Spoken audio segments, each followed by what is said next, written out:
அருட்பெருஞ்சோதி அருட்பெருஞ்சோதி தனிப்பெரும் கருணை அருட்பெருஞ்சோதி. எல்லா உயிர்களும் இன்புற்று வாழ்க, வள்ளல் மலரடி வாழ்க வாழ்க. கொல்லா விரதம் குவளை எல்லாம் ஓங்குக, நல்லோர் நினைத்த நலம் பெறுக, நன்றி நினைத்த எல்லோரும் வாழ்க இசைந்து. உலக மக்களே, அறிவார்ந்த அன்பர்களே, ஆண்மநேய ஒருமைப்பாடுடைய அன்பர்களே, வல்லப்பமான கல்லிய திருவெட்பாவில் 3ஆம் திருமுறையில் திருவிழா பேறு என்ற பதிகத்தில் இருக்கின்ற பாடலுடைய விளக்கங்களை பார்த்து கொண்டிருக்கிறோம். திருவிழா பேறு என்பது இறைவனுடைய பவனியை பார்த்து மகிழ்ந்து கொண்டிருப்பது. வல்லப்பமானவர்கள் இந்த மண்ணுலக்கை வருவிக்க உற்று 9 ஆண்டுகள் கழித்து இறைவன் வந்து ஆட்கொள்கிறார். இறைவன் ஆட்கொண்ட பிறகு இவருடைய மறைப்பு நீங்குகிறது. அது வரைக்கும் வல்லப்பமானவர்களுக்கு ஏன் இந்த மண்ணுலக்கு வருவிக்க விட்டோம் என்ற நிலை அவருக்கு தெரியாது. அப்போ சமயங்களும் மதங்களும் மார்க்கங்களும் சூழ்ந்திருந்த காலகட்டங்களில் எப்படியெல்லாம் இறைவனை வணங்கினார் என்பதையும், எப்படியெல்லாம் சமயங்களையும் மதங்களையும் பின்பற்றி கொண்டு இருந்தார் என்பதையும் திருவெட்பாவிலே நாம் கண்ட உண்மை. அதன் பிறகு இறைவன் ஆட்கொண்ட பிறகு இறைவனை தேடி இவர் திருவெற்றியூர் செல்லுகிறார். மகனை ஆட்கொண்ட இறைவன் திருவெற்றியூரிலே மகனை பார்த்த உடனே திருவழியாக சிவபெருமான் ஓடுகிறார். தேவராஜ பெருமான் ஓடுகிறான் மகனை பார்த்து. இவனிடம் சிக்கிக்கொண்டால் நிறைய பிரச்சனைகள்லாம் வரும் என்று சொல்லி மகனை பார்த்துவிட்டு அப்படியே திருவெளியே ஓடுகிறார். அதன் பிறகு ஒரு நிலை மாறி இப்போ நம்ம திருவிழா பேரு பார்த்துட்டு இருக்கோம். திருவிழா பேரு பதிகத்திலே இறைவன் வந்து காட்சி கொடுக்கிறார் மகனுக்கு. அந்த அழகை கண்டு மயங்கி இருக்கின்ற நிலையிலே மீண்டும் மறைந்து விடுகிறார். அருள் எதுவும் கொடுக்கவில்லை, நன்றாக கவனிக்கணும் நீங்க. மீண்டும் மறைந்து விடுகிறார். அப்போ அந்த திருவிழா பேர் வந்து தன்னை ஒரு தலைவியாகவும் இறைவனை தலைவனாகவும் உள்ளத்தை தோழியாகவும் வர்ணனை செய்து இந்த பாடல்களை நமக்கு அருளியிருக்கிறார்கள். உலக மக்களுக்கு சொல்லுவது போல, உலக மக்களே, இறைவன் என்னை ஆட்கொண்ட பிறகு 9 ஆண்டுகள் கழித்து நான் இறைவனை பார்க்க சென்றேன் திருவெற்றியூருக்கு. அப்போ சிவபெருமான் என்னை பார்த்து ஓடுகிறார். என்ன காரணம் என்று எனக்கு தெரியவில்லை.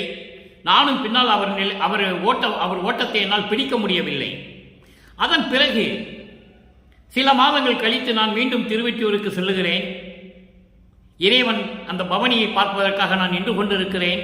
இறைவன் என் முன்னால் தோன்றி அவருடைய அழகை, அவருடைய திரு உருவத்தை எனக்கு காட்சி கொடுக்கிறார்.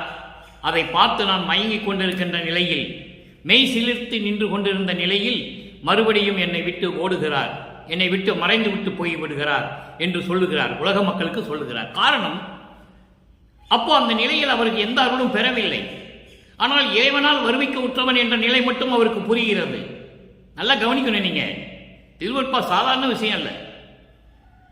அப்போ தான் வருவிக்க உற்று எந்த நிலைன்னு அறிந்த பிறகு இவர் மனம் ஒரு நிலையில் இல்லை. இறைவனை பார்த்து எப்படியாவது அருளை பெற வேண்டும் என்று துடித்துக் கொண்டிருக்கிறார் நமது இறைவன், குழந்தை இறைவன் வல்லப்பமானவர்கள். அந்த நிலையில் இருக்கும்போது திருவிழா பேர் என்ற பதிகத்திலே பாடிய பாடல்களை, என்னுடைய விளக்கங்களை பார்த்து கொண்டிருக்கிறோம். மொத்த 10 பாடல்கள். நேற்று வரை 3 பாடல்களை பார்த்திருக்கிறோம். ஒவ்வொரு பதிகமாக நாம் பார்த்து கொண்டு வருகிறோம். இன்று 4வது பாடல். பாடலை நன்றாக கவனியுங்கள். சமயங்களும் மதங்களும் மார்க்கங்களும் சார்ந்திருந்த காலகட்டங்களில் வல்லப்பமானவர்கள் இந்த மண்ணுலக்கை வருவிக்க உற்று எப்படியெல்லாம் துன்பப்பட்டார் என்பதையும் துயரப்பட்டார் என்பதையும் நாம் பார்த்து கொண்டிருக்கிறோம். சமரச சுத்த சன்மார்க்கத்தை பெற்ற பிறகு அதே இறைவன் இவரை தேடி வருகிறார். நீங்க நல்லா பார்த்துக்கிட்டே கவனிச்சுக்கிட்டே வரணும். இவரை தேடி வந்து எப்படியெல்லாம் அருளை கொடுக்கிறார் என்பதையும் 6ஆம் திருமுறையிலே எந்தெந்த பதிகத்திலே இந்த திருவிழா பேரு 3வது பதிக பாடலுக்கு எப்படியெல்லாம் பொருந்தி இருக்கிறது என்பதையும் நாம் பார்த்து கொண்டிருக்கிறோம். அந்த வகையில் இன்று நாம் பார்க்க வேண்டிய பாடல் திருவிழா பேரு 3வது பதிகம் 4வது பாடல். தென்னார் சோலை திரிவுற்றி தியாக பெருமான் பவனி வர. எப்படி சொல்றாருன்னு பார்க்கணும். திருவெற்றியூரில் எப்படி இறைவன் இருக்கிறார், அவருடைய பவனியை நான் எப்படி, அவருடைய அழகை நான் எப்படி ரசித்தேன். அப்புறம் நான் மயங்கிய நிலையில், அதாவது மெய் சிலிர்த்த நிலையில் அவர் என்னை விட்டு மறைந்து விடுகிறார், மீண்டும் அவரை நான் பார்க்கவில்லை என்று சொல்லி தோழியிடம் சொல்லுவது போல, தன் உள்ளத்திடம் சொல்லுவது போல உலக மக்களுக்கு தெரிவிக்கிறார். நல்லா கவனிக்கணும் நீங்க. தென்னா சோலை திருவெற்றி தியாக பெருமான் பவனி வர பொன்னார் வீதிதனில் பார்த்தேன். இறைவனை பார்த்ததாக சொல்லுகிறார். இறைவனை பார்த்தேன். இதுக்கு முன்னால் இருந்த பதியத்திலே நம்ம பார்க்கும்போது மகனை பார்த்து திரும்பி பார்க்காமல் ஓடி விடுகிறார் இறைவன். இவனிடம் மாட்டி விடக்கூடாது என்று ஓடி விடுகிறார். சிவபெருமான் மகனை பார்த்து ஓடுகிறார். நமது வள்ளல் பெருமானை பார்த்து, அவருடைய மகன் தானே, செல்வப்பிள்ளை என்று பெயரிட்டவர் தன் மகனுக்கு விண்ணுலகிலே. அப்போ பொன்னார் தனி வீதியில் பார்த்தேன், புலகம் போர்த்தேன், புலகம் போர்த்தேன், மயல் பூத்தேன், நின்னார் பலருக்கும் முன்னாக மேவி அவன் தன் எழில் வேட்டு என்னால் அணங்கே என்னடி நான் இச்சைமயமாய் நின்றதுவே. இது பாடல். இந்த பாடலுடைய பதவுரை பாருங்க, அதுக்கப்புறம் விளக்கம் போக்குறோம். தென்னார் சோலை திருவொற்றி. திருவொற்றியூர் என்ற ஊர் எப்படி இருக்குதுன்னா, தென்னை மரங்கள் சூழ்ந்து எழில் சூழ்ந்த அந்த திருவொற்றியூரில் இருக்கின்ற தியாகராஜ பெருமானுடைய பவனியை பார்ப்பதற்காக பொன்னார் வீதிதனில் பார்த்தேன். நான் அந்த அழகான தேரோடும் வீதியிலே நின்று கொண்டிருக்கிறேன். இறைவனை எப்படி பார்க்க வேண்டும் என்று இறைவன் எனக்கு காட்சி கொடுத்தார். பார்த்தேன். எப்படி பார்த்தேன்? அவன் தன் எழில் வேட்டு அவனுடைய அழகை பார்த்து மயங்கி நின்றேன். புலகம் போர்த்தேன் என்பது மெய் சிலிர்த்து நின்று கொண்டிருக்கிறேன். என்னை மறந்து மெய் சிலிர்த்து நான் நின்று கொண்டிருக்கிறேன் இறைவனுடைய அழகை பார்த்து. ஏன்னா முதல்ல இறைவனை பார்க்கிறாரு. சிவபெருமான் எப்படி அழகா இருப்பான்றது மகன் அப்பதான் பார்க்கிறாரு. அதுக்கு முன்னால பார்க்கல. ஓடுறாரு, மகனை பார்த்துட்டு ஓடுறாரு. அப்போ புலகம் போர்த்தேன், மெய் சிலிர்த்து நின்று கொண்டிருந்தேன், மயல் பூத்தேன், மயக்கம் அடைந்தேன். அவனுடைய அழகிலே மயங்கி, இறைவனுடைய அழகிலே மயங்கி நான் மயக்கம் அடைந்தேன். நின்னார் பலருக்கு முன்பாக போய் நின்றேன். மின்னல் போன்று இருக்கின்ற அந்த அழகான பெண்களுக்கெல்லாம் முன்னாலே போய் நான் நின்று கொண்டேன். இறைவனை பார்ப்பதற்காக அவனுடைய அழகை பார்த்து மெய் மறந்து நின்றேன், மெய் சிலிர்த்து போனேன். நான் அப்படி இருந்த நிலையில் மீண்டும் இறைவன் மறைந்து விட்டான். என்னார் அணங்கே என்றால் பெண். என்னை போன்ற பெண்ணே தோழியிடம் சொல்லுவது போல சொல்லுகிறார். உள்ளத்திலே தோழியாக வர்ணனை செய்து சொல்லுகிறார். அதை உலக மக்களிடம் சொல்லுகிறார். நான் எல்லா பெண்களுக்கும் முன்னால போய் அந்த தெரு வீதியில பவனியை பார்த்துக்க நின்று கொண்டிருக்கிறேன். இறைவனுடைய அழகை பார்ப்பதற்காக இறைவன் வந்து காட்சி கொடுக்கிறான். அந்த அழகை நான் பார்த்தேன். அவ்வளவு அழகு, பேரழகு உடையவன் இறைவன். அப்படி அழகை பார்த்து நான் மெய்சிலிர்த்து நின்று கொண்டிருந்தேன். எப்படி சொல்றார் பாருங்க, மக்களிடம் யாரும் சொல்லவில்லை. வல்லற்பமானுடைய இறைநிலையை, அவருடைய தன்மையை ஏன் வர்ணிக்க விட்டார் என்ற நிலையை கூட மக்களிடம் யாரும் சொல்லவில்லை. 200 ஆண்டுகள் கடிந்து விட்டன. இவர் அழகாக சொல்லுகிறார், இறைவனை பார்த்தேன், மெய் சிலிர்த்து போனேன், மயக்கம் அடைந்தேன். அப்படியே மயங்கிய நிலையில் நான் இறைவன் அழகை ரசித்துக் கொண்டிருக்கிறேன். அந்த நிலை பார்த்து இறைவன் மீண்டும் மறைந்து விடுகிறார். என்னுடைய பெண்ணே, என்னை போல் இருக்கின்ற பெண்ணே, ஒரு பெண்ணின் மனதை ஒரு பெண்ணிடம் தானே சொல்ல வேண்டும். நான் இச்சைமயமாய் நின்று விட்டேன், மயக்க நிலையில் இருந்து விட்டேன், மெய்மறந்து இருந்து விட்டேன், இறைவன் ஓடிவிட்டான், நான் என்ன செய்வது என்று சொல்லுவது போல இந்த பாடலை நமக்கு அருளியிருக்கிறார்கள். இப்ப அந்த பாடலுடைய பொருளை கோர்வையாக சொல்லுகிறேன்.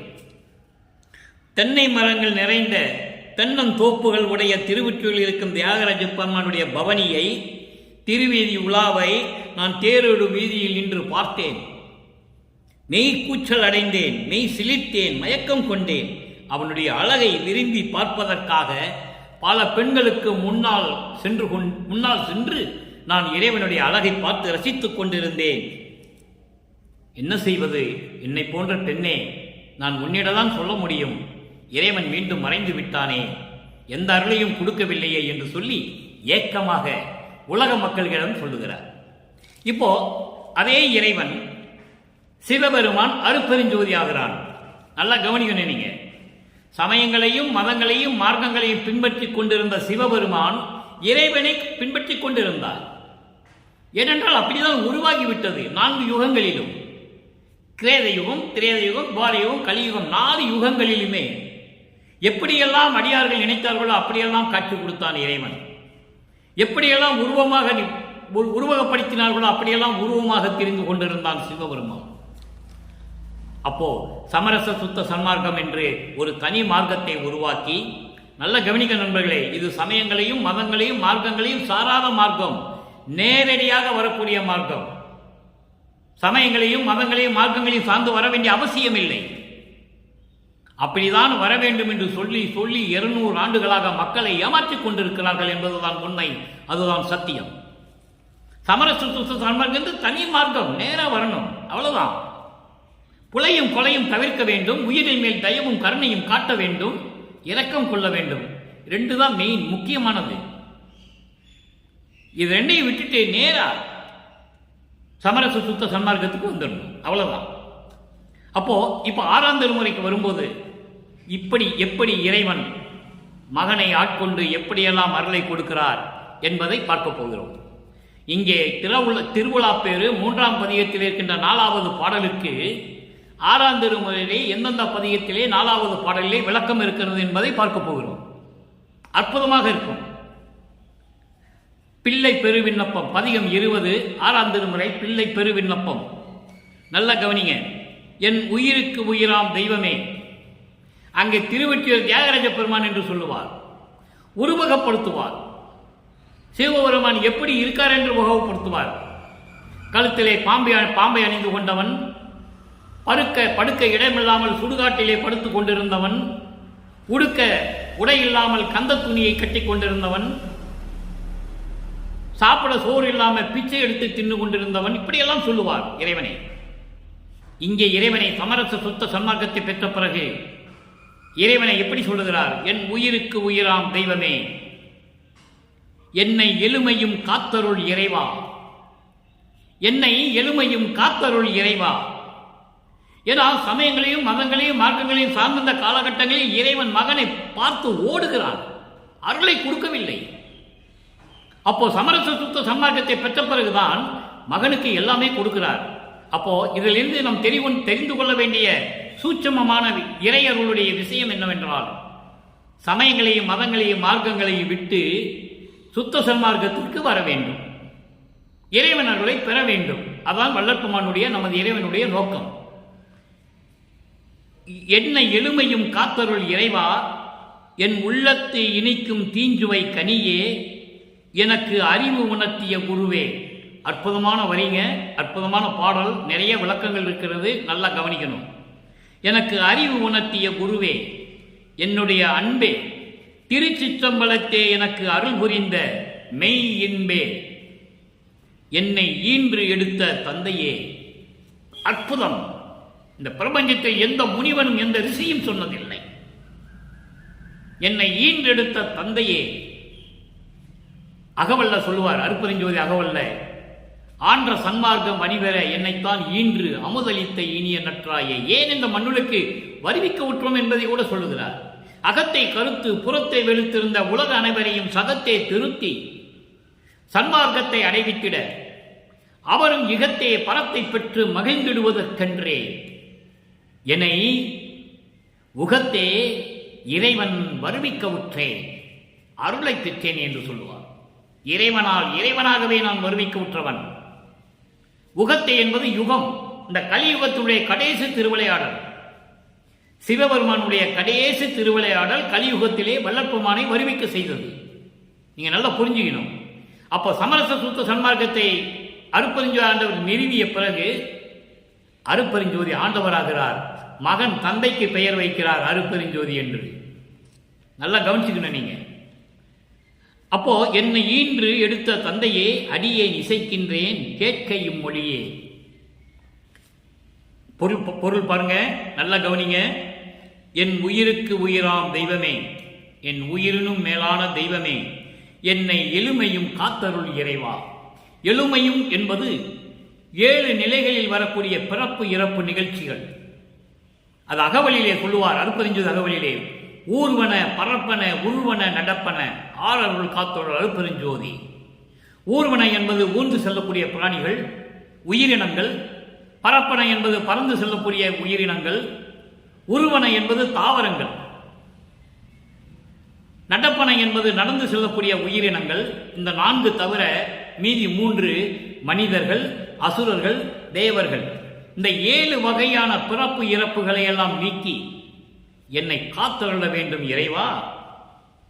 என் உள்ளத்தை இனிக்கும் தீஞ்சுவை கனியே, என் உள்ளத்திலே இருந்து கொண்டு ஒரு கனி எப்படி இனிப்பா இருக்கும், அதுபோல என் உள்ளத்தில் இருந்து கொண்டு இனித்துக் கொண்டிருக்கின்ற அருள் செய்து கொண்டிருக்கின்ற இறைவனே, எனக்கு அறிவு உணர்த்திய குருவே, எனக்கு சன்மார்க்க நெறி அறிவை உணர்த்திய குருவே. அறிவு என்பது சன்மார்க்க அறிவு, சுத்த சன்மார்க்க அறிவு. அதைத்தான் அகவலிலே சொல்லுவார், சாதியும் மதமும் சமயமும் பொய் என உணர்த்திய ஆதியில் உணர்த்திய அருட்பெருஞ்சோதி. சாதியும் மதமும் சமயமும் பொய்யென ஆதியில் உணர்த்திய அருட்பெருஞ்சோதி. அதை இங்க சொல்லுகிறார், எனக்கு அறிவு உணர்த்திய குருவே, சுத்த சன்மார்க்க அறிவு உணர்த்திய குருவே, என்னுடைய அன்பே, திருச்சிற்றம்பலத்தே எனக்கு அருள் புரிந்த மெய் இன்பே. திருச்சிற்றம்பலம் என்பது அண்டங்களையும் சொல்லுகிறார், மண்ணுலகத்தையும் சொல்லுகிறார். விண்ணுலகம் மண்ணுலகம். விண்ணுலகத்திலே திருச்சிற்றம்பலத்தே, சிவவெளியில் 16வது நிலையில், ஞானத்தில் ஞானம் 16வது நிலை, அந்த நிலையில் இருந்து கொண்டு எனக்கு அருள் புரிந்த மெய் இன்பே. அதன் பிறகு உன்னால் இந்த மண்ணுக்கு வருவிக்கப்பட்ட பிறகு அதே சிற்றம்பலத்தை இங்கே வடலூரிலே நிறுவிய பிறகு, சத்தியஞான சபையை நிறுவிய பிறகு இங்கேயும் எனக்கு அருள் அளித்த, 2 விதமா சொல்றேன், இங்கேயும் எனக்கு அருள் அளித்த மெய் இன்பே, உண்மையான அன்புடையவனே. இன்பம் வேறு, மெய் இன்பம் வேறு, சிவம் வேறு, மெய் சிவம் வேறு, ஞானம் வேறு, மெஞ்ஞானம் வேறு. எல்லாமே சுத்த சன்மார்க்கத்துக்கு வந்தாதான் கிடைக்கும், இல்லைன்னா கிடைக்காது. என்னை ஈன்று எடுத்த தந்தையே, என்னை இந்த மண்ணிலுக்கு வருவிக்க செய்து என்னை ஆட்கொண்டு என்னை காத்து கொண்டிருக்கின்ற தந்தையே, அடியே இசைக்கின்றேன், நான் சொல்லுகின்றேன், நான் சொல்லுகின்ற விண்ணப்பங்களை எல்லாம் ஏற்றுக்கொண்டு எனக்கு அருள் புரிய வேண்டும் என்று சொல்லி இந்த பாடலை கூறுகிறார். அடுத்த ஒரு நிலை, இறைவனை பவனி வர பார்த்தேன், மெய் சிலிர்த்து நின்றேன் என்று சொல்லுவார். அதுக்கு 6ஆம் திருமுறையிலே 50வது பதிகம் திருநட புகழ்ச்சியில 4வது பாடலிலே சொல்லுவார். நல்லா கவனிக்கணும் நீங்க. எருதின் உழைத்திருந்தேன் எனக்கு, அங்கே இறைவனை தேடி போகிறார் மகன் தந்தையை காண போகிறான். இளம் வயதிலே நமது குழந்தை இறைவன் வல்லப்பமானவர்கள் அங்கே தந்தையை பார்க்க செல்லுகிறார். இங்கே தந்தை மகனை பார்க்க எப்படி வருகிறார் என்று நீங்கள் பார்க்க வேண்டும். இதெல்லாம் சமரச சுத்த சன்மார்க்கத்தை பெற்ற பிறகு, எருதின் உழைத்திருந்தேன் எனக்கு இறங்கி அடிச்சிறியேன் இருந்த இடத்தினை தேடி இணைப்பரிமான் ஈர்க்கும் ஒரு திருத்தேர் ஊர்ந்து என்னை உடையவளோடு அடைந்தே, உள்வாயில் கால் பிடித்து பயத்தோடு நின்றேனை வருதி என திருக்கரங்கள் அசைத்து அழைத்த பதியே, மணியே, என் மருந்தே, என் வாழ்வே, என் வரமே, சுருதி முடுக்கி அணிந்த துரையே, என் உள்ளத்தே சுத்த நடமுறைகின்ற சித்த சிகாமணியே. இது பாடல். விளக்கம் பாருங்க. எருதின் உழைத்திருந்தேன், மாடு போன்று ஊர் சுற்றி கொண்டிருந்தேன். எப்படி சொல்றான்னு கவனிக்கணும். உன்னால இந்த மண்ணுக்கு வருவிக்க விட்டு எந்த அருளையும் கொடுக்காமல், மனம் ஒரு நிலையில் இல்லாமல் நான் மாடு போல ஊரால் சுற்றி கொண்டிருந்தேன், ஊரு சுற்றி கொண்டிருந்தேன், திரிந்து கொண்டிருந்தேன். அப்படிப்பட்ட என் மீது இறக்கப்பட்டு, என காலங்கள் நெருங்கி வருகிறது, மகனை ஆட்கொண்டு அருளை கொடுக்க வேண்டும். அப்போ எனக்கு இறங்கி அடிசிறியேன் இருந்த இடத்தினை தேடி, நான் இருந்த இடத்தை தேடி இணைப்பரிமான் இருக்கும் சொல்லிட்டார்ல, நான் இருக்கிற இடத்தை தேடி வந்துட்டார் இறைவன். இவர் அதுக்கப்புறம் போகல. மகனை இனிமேல் உன்னால எல்லாம் பார்க்க முடியாது, உன்னை பின்னால் என்னால் அடைய முடியாது, ஓட முடியாது, அதெல்லாம் என்னால் முடியாது. வந்து அறைக்குள்ள உட்கார்ந்துட்டார். எங்க? சித்தி வளாகத்தில். அப்போ இணைப்பரிமான் ஈர்க்கும் ஒரு திருத்தேர். இணைப்பரிமான் என்பது 2 குதிரைகள் மாட்டிய ஒரு அழகான தேர் என்னை பார்த்து வந்து கொண்டிருக்கிறது. எப்படி பார்க்கிறாரு? அந்த அறை ரெட்டைக்கதவு. அப்போ அந்த ரெட்டைக்கதவை சாத்தும் போது அப்படியே பயத்தோடு நின்றுட்டு இருக்காரு. அப்போ அந்த சந்தல பார்க்கிறாரு. 2 குதிரை மாட்டின தேர்ல அருட்பெருஞ்சோதியும் அவருடைய உடையவள் சிவகாமி வள்ளியும். அங்க சொல்ற பாருங்க, உடையவளோடு அடைந்தேன். அப்போ இவங்க 2 பேரும் சிவகாமி வள்ளியும் அருப்பெருஞ்சோதியும் அந்த 2 குதிரை மாட்டின தேர்ல வந்து கொண்டு இருக்கிறார்கள் மகனை பார்ப்பதற்காக. அற்புதம்! இந்த பிரபஞ்சம் தோன்றிய காலத்திலிருந்து எந்த முனிவனும் எந்த ரிஷியும் சரி, யாராக இருந்தாலும் சரி, என்னை தேடி இறைவன் 2 குதிரை மாட்டின தேர்ல வந்தார்னு யாருமே சொன்னதில்லை. மக்களிடமும் யாரும் சொல்லவில்லை. சொன்னால்தானே மக்களுக்கு தெரியும். அப்போ இந்த 2 குதிரை மாட்டின தேர் வருது. உள்வாயில் பிடித்து பயந்து நின்ற என்னை 2 கைகளை வைத்து அழைத்து, வா மகனே, வா மகனே, என் செல்வ மகனே என்று சொல்லி அழைக்கிறார்.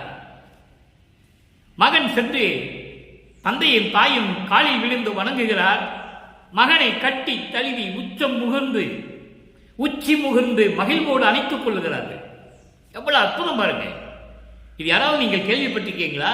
உங்களுக்கு யாராவது சொல்லியிருக்காங்களா? சொல்லியிருக்க மாட்டாங்க.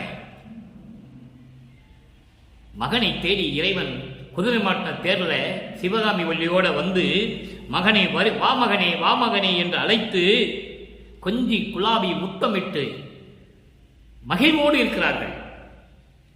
அதுக்கப்புறம் சொல்றார் பாருங்க, அப்படிப்பட்ட மணியே, என் மருந்தே, என் அமுதமே, என் வாழ்வே, என் வரமே, சுருதி முடிக்கு அணிந்த துரையே. சுருதி முடிக்கு அணிந்த துரையே என்றால், சுருதி என்றால் வேதங்களெல்லாம் சேர்ந்து வாழ்த்துகின்ற துரையே. வேதங்களை கட்டி ஆளுகின்றவன் யார்? அருப்பெருஞ்சோதி. வேதங்களின் முடிவுகளுக்கெல்லாம் முடிவாக நின்றவன் யார்? அருப்பெருஞ்சோதி. அப்படிப்பட்ட இறைவனே, வேதங்களெல்லாம் வாழ்த்துகின்ற இறைவனே, என் உள்ளத்தே சுத்த நடம்புரிகின்ற சித்த சிகாமணியே. சுத்த நடம்புரிகின்ற என்று சொல்றாரு. நல்லா கவனிக்கணும். நீங்க நடம்புரிகின்ற சித்த சிகாமணியை சொல்லியிருக்கலாமே. சுத்த நடம்புரிகின்ற சமயங்களையும் மதங்களையும் மார்க்கங்களையும் எல்லாம் விட்டுவிட்டு சுத்த சன்மார்க்கத்தில் இருந்த நிலையில் இருந்து கொண்டு எந்த மாயைகளும் மயக்கங்களும் இல்லாமல் நடனம் புரிகின்ற என் உள்ளத்தில் அமர்ந்து கொண்டிருக்கின்ற தலைவனே என்று சொல்லுகிறார். சுத்த சன்மார்க்கத்தை சொல்லும்போது தலைவன் என்று சொல்லுவார். ஏனால் சுத்த சன்மார்க்கத்தின் தலைவன் அருப்பெருஞ்சோதி. அவருடைய மகன் சமரச சுத்த சன்மார்க்க சங்கத்தினுடைய பொருளாளர், நிரந்தர பொருளாளர், செயலாற்றிக் கொண்டிருப்பவர். அடுத்து ஒரு விளக்கம் பாருங்க. 52வது பதிகம் பொது நடம். பொது நடம் என்பது அருள் நடனம். இறைவனுடைய அருள் நடனத்தினுடைய சிறப்பு என்ன? தெளிவா சொல்றாரு பாருங்க, நல்லா கவனிக்கணும். 14வது பாடல். இது 4வது பாடல் கணக்கு தான். ஏன்னா பொது நடத்தை 20 பாடலாக நமக்கு அருளி இருக்கிறார்கள் வல்லப்பமானவர்கள். நம்ம தான் 10 பிரிக்கிறோம். காதல் மாட்சிக்கு 10 பாடல் போயிடுச்சு. இப்போ திருவிழா பேரில் மீதி இருக்கிற 10 பாடல். இதுல 14வது பாடல். அடியேன் என் பொருட்டு இவ்வவனி மேல் கருணை அருள் வடிவு எடுத்து எழுந்தருளி நெடியனே முதலோர் பெறல் கரும் சித்தி நிலையெல்லாம் அளித்த மாநிதியே. மடிபுறாது என்றும் சுத்த சன்மார்க்கம் வயங்க நல்வரம் தந்த வாழ்வே. பொடியணி கனக பொறுப்பு ஒளி நெருப்பே. பொது நடம்புரிகின்ற பொருளே. அங்கே திருவிழா பேரிலே 3ஆம் திருமுறையிலே தென்னை மரங்கள் சூழ்ந்த திருவொற்றியூரில் இருக்கின்ற தியாகராஜ பெருமான் என்று சொல்லுவார். இங்கே இறைவனை எப்படி சொல்றார் பாருங்க.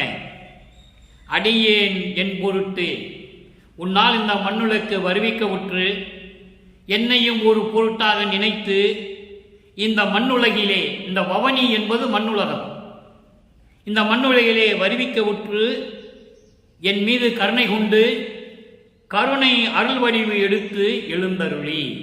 கருணை அருள் வடிவு என்பது ஞான தேகம். இறைவன் ஞான தேகத்தோட தன் முகன் முன்னால் எழுந்தருளி, வல்லற்பமான் முன்னால் எழுந்தருளி எப்படி வார்த்தை கொடுக்கிறார் பாருங்க. நெடியனே முதலோர். நெடியனே என்பது திருமால்.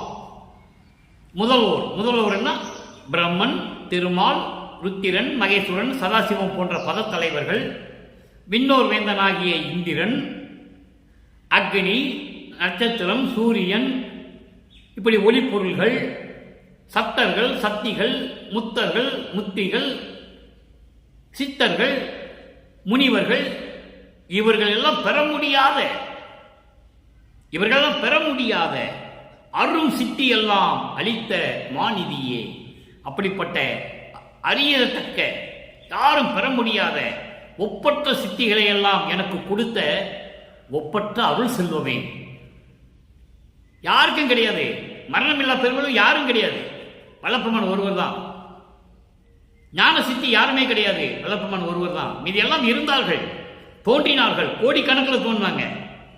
இறைவனை பற்றி போற்றி போற்றின்னு பாடினாங்க, சித்தி அடைஞ்சாங்க, முத்தி அடைஞ்சாங்க, கர்ம சித்தி யோக சித்தி அடைஞ்சாங்க.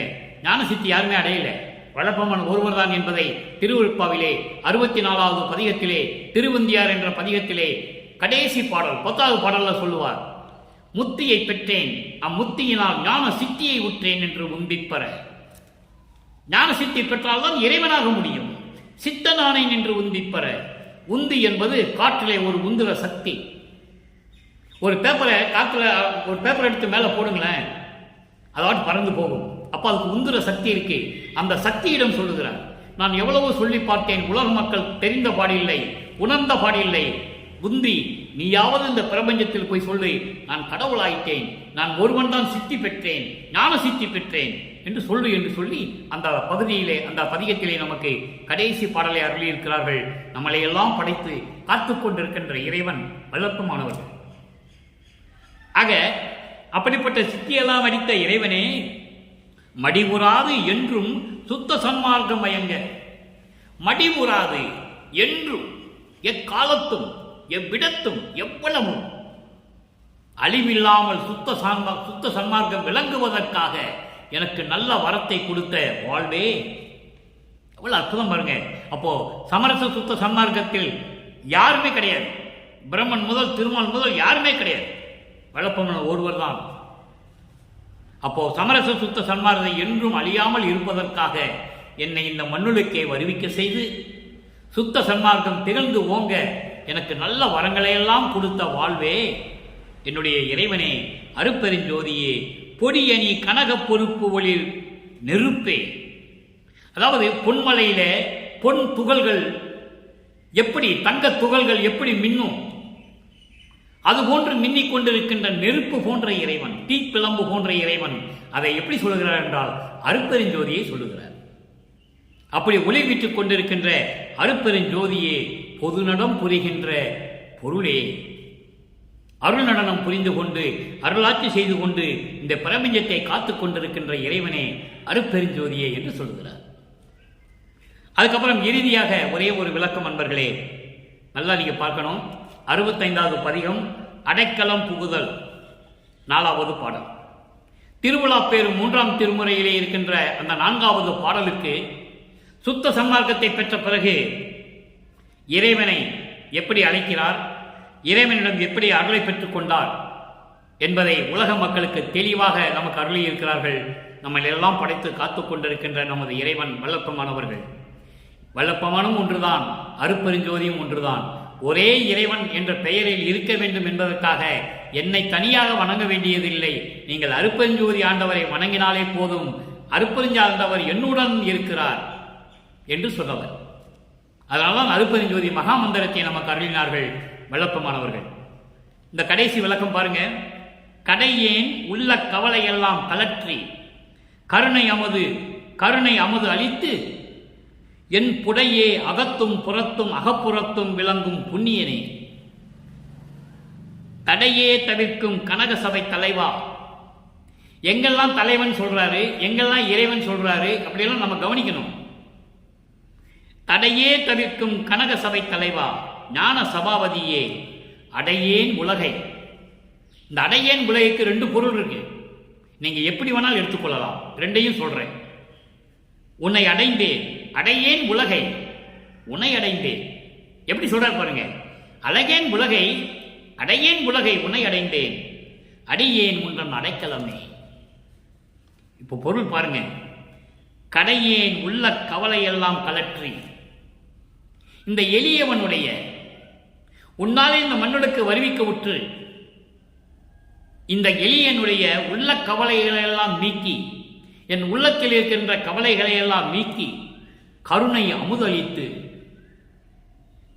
முதலிருந்து கடைசி வரைக்கும் சொல்லுவார், இறைவன் எனக்கு அமுதளித்தவன். நான் பசித்த போதெல்லாம் தான் பசித்ததாகி எனக்கு கருணை அமுது அளித்தவன் என்று சொல்லுவார். கருணை அமுது அளித்து என்புடையே, என் புடையே என்பது என்னோடு கலந்து அகத்தும் புறத்தும் அகப்புறத்தும். அகம் என்பது ஆன்மா, புறம் என்பது அந்த கரணங்கள், மனம், சித்தம், புத்தி, அகங்காரம், அதான் புறம். அகப்புறம் என்பது ஜீவன், புறப்புறம் என்பது ஐம்பொறிகள், கண், காது, மூக்கு, வாய்மை. அப்போ அந்த அகத்தும் புறத்தும் அகப்புறத்தும், ஆன்மாவிலும் ஜீவனிலும் அந்த கரணங்களிலும் எல்லாம் விளங்கக்கூடிய என் புண்ணியனே. அடுத்து சொல்லுவார் பாருங்க, தடையே தவிர்க்கும். தடை என்ன தடை? மலத்தடை, அது ஒரு விதம். இங்க தடை என்பது சமயங்களும் மதங்களும் மார்க்கங்களில் இவைகளால் ஏற்படக்கூடிய தடைகள். அதைதான் விண்ணப்பத்திலே சொல்லுவார். எல்லாமுடைய அற்பெருஞ்சோதி அற்புத கடவுளே, இது தொடங்கி எக்காலத்தும் சுத்த சன்மார்க்கத்தின் முக்கிய தடைகளாகிய சமயங்கள், மதங்கள், மார்க்கங்கள் என்பவற்றின் ஆசார சங்கற்ப விகற்பங்களும் உலகாச்சார சங்கற்ப விகற்பங்களும் எங்கள் மனதில் பற்றா வண்ணம் அருள் செய்தல் வேண்டும். அப்ப இங்க தடைகள் என்பது சமயங்களும் மதங்களும் மார்க்கங்களில் இருக்கக்கூடிய நெறிகள் தான் தடைகள் மக்களுக்கு. அங்க ஒண்ணு இல்லை, எல்லாம் கற்பனைகள், உணர்ச்சிகள். அவர்களுக்கு உணர்ச்சிக்கு ஏற்றபடி, கற்பனைக்கு ஏற்றபடி, வாய்க்க வந்தபடி எல்லாம் இறைவனை அழைத்து பாடி மக்களை அதில் மூழ்கடித்து விட்டார்கள். அதை தான் இங்கே சொல்லுகிறார். அப்படிப்பட்ட தடைகளை எல்லாம் தவிர்க்கக்கூடிய கனக சபை தலைவா, அப்போ சமரச சுத்த சன்மார்க்கத்தின் தலைவா, பொற்சபையில் இருக்கின்ற தலைவா. கனக சபை என்பது பொற்சபை. பொற்சபையில் இருக்கின்ற தலைவா, ஞான சபாபதியே, சத்திய ஞான சபாபதியே, சத்திய ஞான சபையிலே இருந்து கொண்டிருக்கின்ற அருப்பெருஞ்சோதியே, சத்திய ஞான சபாபதியே, அடையேன் உலகை, உனை அடைந்தேன். எந்த உலகத்துக்கு நான் போக மாட்டேன், எந்த உலகத்துக்கு நான் போக மாட்டேன். ஏன்னா தந்தை மகனை கூப்பிடுகிறார். மகனை, உனக்கென்று ஒரு உலகம் இருக்கிறது. வழப்பமான 2500 உலகங்களை சொல்லுகிறார். உரைநடை பகுதி படித்தா உங்களுக்கு தெரியும். உனக்கு முடிசூட்ட வேண்டும், விழா எடுக்க வேண்டும் விண்ணுலகிலே என்று சொல்லும் பொழுது சொல்லுகிறார், பிரம்மனுடைய வாழ்க்கை எனக்கு தேவையில்லை, அந்த உலகம் தேவையில்லை. திருமாலுடைய வாழ்வை வேண்டேன், ருத்திரன் வாழ்வையும் வேண்டேன். விரிப்பிலேன் மாலையன் பதவி வேண்டி கொல் என விளிம்பினும் கொல்லேன் என்று சொல்லுவார். நீ இப்படியெல்லாம் செய்வேன்னு சொல்லிதான் நான் முக்காடு போட்டுக்கிட்டு இருக்கேன். கொண்டு வந்து தலையில கிரீடத்தை வச்சிருவேன்னு. தேவையில்லை, எனக்கு இந்த வாழ்க்கை போதும். இறைவன் இப்படிதான் இருக்க வேண்டும்.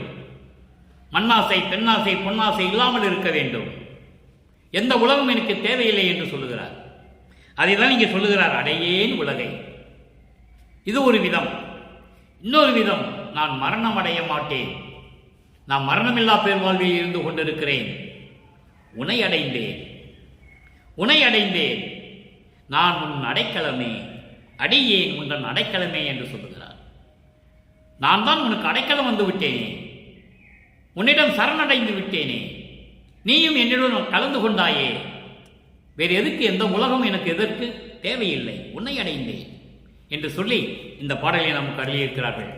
எனவே அன்பர்களே, சமயங்களும் மதங்களும் மார்க்கங்களும் சூழ்ந்திருந்த காலகட்டங்களில் இறைவனை எப்படியெல்லாம் வணங்கினார் என்பதையும், அப்போ அவருக்கு, அதாவது உரைநடைப்பதிலே சொல்லுவார், கொடி கட்டி பேருபதேசம் பண்ணும்போது சொல்லுவார், எனக்கு அப்போ அற்ப அறிவாக இருந்தது, அதனால் அதையெல்லாம் பின்பற்றி கொண்டிருந்தேன் என்று சொல்லுவார். அற்ப அறிவு என்பது மறைப்பு இருந்தது. இறைவனால் வருவிக்க விட்டவன் நான். அப்ப ஏன் வருவிக்க விட்டேன் என்ற நிலை எனக்கு தெரியாது. தெரியாத நிலையில் இதெல்லாம் நடந்து விட்டது. அதன் பிறகு என் தந்தை என்னை ஆட்கொண்டு, மகனே, உனக்கு சுத்த சன்மார்க்கம் கொடுத்திருக்கிறேன், இதெல்லாம் தேவையில்லை, குறியீடுகள் தேவையில்லை. திருநீர் பூசுவது, சந்தனம் பூசுவது, ஊதுவத்தி கொளுத்துவது, கற்படம் கொளுத்துவது, முட்டையடித்து காது குத்துவது, இந்த நிகழ்வுகள்லாம் சமயங்களிலும் மதங்களிலும் மார்க்கங்களிலும் இருக்கின்றன, அது உனக்கு தேவையில்லை என்று சொல்லிய பிறகுதான் எனக்கு இந்த தயவு கிடைத்தது. இந்த ஏறா நிலை மிசை ஏற்றி வைத்தார் என்னை இறைவன். நான் கடவுள் நிலையை அடைந்தேன், தத்துவங்களை கடந்தேன், அந்தங்களை கடந்தேன், எல்லாமே சொல்றார் வளர்ப்புமானவர்கள். ஆக உலக மக்களை நீங்களும் நேரடியாக எந்த விதமான பயமும் இல்லாமல் அந்த பயத்தை தான் கொண்டு வந்து ஜீவகாரண்ய ஒழுக்கத்தில் வச்சாரு. எதையும் பயப்படாதீங்க, நான் இருக்கிறேன், அருட்பெருஞ்சாண்டவர் இருக்கிறார், என் தந்தை இருக்கிறார், நான் இருக்கிறேன், பயமே தேவையில்லை, நேரடியாக வாருங்கள், சமரச சுத்த சன்மார்க்கத்திற்கு நேரடியாக வாருங்கள், புலையும் கொலையும் தவிர்த்து வாருங்கள். அவர் போட்ட பெரிய கண்டிஷனே அதான், நிபந்தனை. உயிர்கள் மேல் தயவும் கருணையும் காட்ட வேண்டும், எந்த உயிரையும் கொலை செய்யக்கூடாது. தெரியாமல் நடக்கிறது வேறு, நடந்து போகிறோம், காலில் ஒரு எறும்பு கூட மிதிபட்டு சாகலாம், அது மன்னிக்கக்கூடியது. இறைவன் அருளால் அது மன்னிக்கக்கூடியது. தெரிந்து செய்யக்கூடாது, தெரிந்து ஒரு உயிரை அடிக்கக்கூடாது. அப்படியே பெருக்கி விட்டால் போயிடும், அப்படியே ஒரு பேப்பரை வச்சு அப்படியே தள்ளி விட்டால் ஒரு உயிர் அப்படியே போயிடும். அந்த நிலையை தவிர்க்க வேண்டும். அசைவ உணவுகளை எடுத்துக்கொள்ளக்கூடாது. அதான் சொல்லுவார், இந்த புற இனத்தார்னு சொல்லுவார், கொல்லாவிரதம் தன்னை கொல்லாரை காணில் ஒரு புல் என எண்ணி புறம்பொழிக என்று சொல்லுவார். நான் எந்த உயிரையும் கொல்ல மாட்டேன் என்ற நிலையில் இருக்கின்றவன் தான் நம்ம பிள்ளை, அக இனத்தார் என்று சொல்லுவார், நம்ம உறவினர் என்று சொல்லுவார். அப்போ அந்த விரதத்தை எடுக்காதவனை, அந்த உறுதி எடுக்காதவனை, நான் எந்த உயிரையும் கொல்ல மாட்டேன் என்று உறுதி எடுக்காதவனை, சபதம் எடுக்காதவனை நீ பார்த்தால் அவனை ஒரு புல் போன்று, ஒரு தூசி போன்று எண்ணி அவனை விட்டு வந்துவிடு என்று சொல்லுகிறார். நம்மளை படைத்த இறைவனே சொல்லுகிறார். நல்லா கவனிக்கணும் நீங்க. எல்லா உயிர்களையும் படைத்தவன் இறைவன், அருட்பெருஞ்சோதி வல்லப்பமானவர்கள் தான் எல்லாமே செஞ்சது. ஆனா அவரே சொல்லுகிறார், அவனை நீ மதிக்காதே. ஒரு தூசிக்கும் எவ்வளவு தூசி எவ்வளவு இருக்குமோ அந்த அளவுக்கு தான் அவனை நீ மதிக்கணும், அவனை விட்டு விலகி வந்துவிடு என்று சொல்லுகிறார். கொல்லா விரதம் தன்னை கொல்லாரை காணில் ஒரு புல் என எண்ணி புறம்பொழிகன்னு சொல்ற. இது 2ஆம் திருமுறையிலே சொல்ற. 6ஆம் திருமுறையில் எப்படி சொல்வார் தெரியுமா? கொல்லா விரதம் தன்னை கொண்டாரை தல்லானை, கொலையும் புலையும் தல்லாரை தழுவானை. கண்டேன் கழித்தேன் என்ற பதிகத்திலே 41வது பதிகம் என்று நினைக்கிறேன், அந்த பாடலில் சொல்லுவார், அந்த பதிகத்தில் சொல்லுவார், கொல்லா விரதம் தன்னை கொண்டார் தம்மை, நான் எந்த உயிரையும் கொல்ல மாட்டேன் என்று உறுதி எடுத்தவனை இறைவன் தள்ள மாட்டான், அணைத்துக் கொள்ளுவான். கொலையும் புலையும் தள்ளாதவரை, கொலையும் புலையும் விடாதவர்களை, உயிர்களை கொலை செய்வது, மாமிசம் உண்பதை விடாதவர்களை இறைவன் தழுவ மாட்டான், இறைவன் அருளை கொடுக்க மாட்டான் என்று சொல்லுகிறார். நீ வரவே தேவையில்லை என்று சொல்லுகிறார். நீ வடலூருக்கு வர தேவையே இல்லை. அதனால்தான் கொலையும் புலையும் தவிர்த்தவர்கள் மட்டும் உள்ளே புகுதல் வேண்டும் என்று சொன்னார். நல்லா கவனிச்சுங்க. யாரு மேலே வெறுப்பாகவோ வல்லப்பமான இதை கூறவில்லை. அவனுக்கு அறிவுக்கு விளங்க வேண்டும், அவனை தனிமைப்படுத்த வேண்டும், அவனுக்கு உணவு கொடு, அவனை தனிமைப்படுத்தி கொடு என்று சொல்லுகிறார். அங்கே கொலையும் புலையும் தவிர்த்தவர்கள், சைவ நெறியில் இருக்கின்றவர்கள் சாப்பிட்டு கொண்டு இருக்கிறார்கள். அந்த நேரத்தில் ஒரு புலால் சாப்பிடுவன் வர்றான், அவனை கேட்கணும். ஏன்னா கேட்டாதானே தெரியும், நீ புலால் சாப்பிடுவேன்னு கேட்கணும். ஆமாம் நான் சாப்பிடுவேன்னு சொன்னால் இதே சாப்பாடு தான் உனக்கு, நீ தனியாக உட்காருன்னு சொல்லணும். அதை ஏன் சொல்ல சொன்னார்னா, அவனுடைய அறிவுக்கு விளங்க வேண்டும், அவன் உணர வேண்டும், மனம் நோக வேண்டும். ஓஹோ, நம்ம புலால் சாப்பிட்டா நம்மளை தனியாக உட்கார வைக்கிறாங்க, நம்மளை ஒரு மனுஷனே மதிக்க மாட்டேன்றாங்களே அப்படின்னு நினைவு, அந்த எண்ணம் அவனுக்கு உதிக்க வேண்டும். அதனால தான் சொல்றார். ஆக எனவே அன்பர்களே, அப்படிப்பட்ட இறைநிலையில் இருக்கின்ற அருட்பெருஞ்சோதி ஆண்டவரையும் நமது இறைவன் வளர்ப்புமானவர்களையும் வணங்கி, மண் அகல் விளக்கிலே தீபமேற்றி அதன் முன்னால் அமர்ந்து கொண்டு ஞானசரியை படிக்க வேண்டும். அதுதான் மரணமில்லா பெருவாழ்வை கொடுக்கக்கூடியது. சித்தி வளாகத்திலே தீபத்தை வெளியே எடுத்து வைத்து ஞானசரியை தான் படிக்க சொன்னார் வளர்ப்புமானவர்கள். நீங்கள் திருவருட்பாவை எந்த பாடலையும் படிக்கலாம், தவறில்லை. ஆனால் கண்டிப்பாக ஞானசரியை படிக்க வேண்டும். அங்கதான் எல்லாமே இருக்கிறது. அப்படிப்பட்ட இறைவனை வணங்கி இறைவனுடைய அருளையும் பொருள்களை எல்லாம் பெற்றுக்கொண்டு நீங்கள் நோயற்ற வாழ்வில் உறவினர்களோடும் குழந்தைகளோடும் உங்கள் துணைவியோடும் எல்லாரும் வாழ்ந்து மேம்பட வேண்டும் என்று இறைவனுடைய தயவாலையும் கருணையாலையும் இந்த வள்ளலார் ஒளியன் விடைபெறுகிறேன். மீண்டும் நாளை சந்திப்போம். நன்றி, வணக்கம்.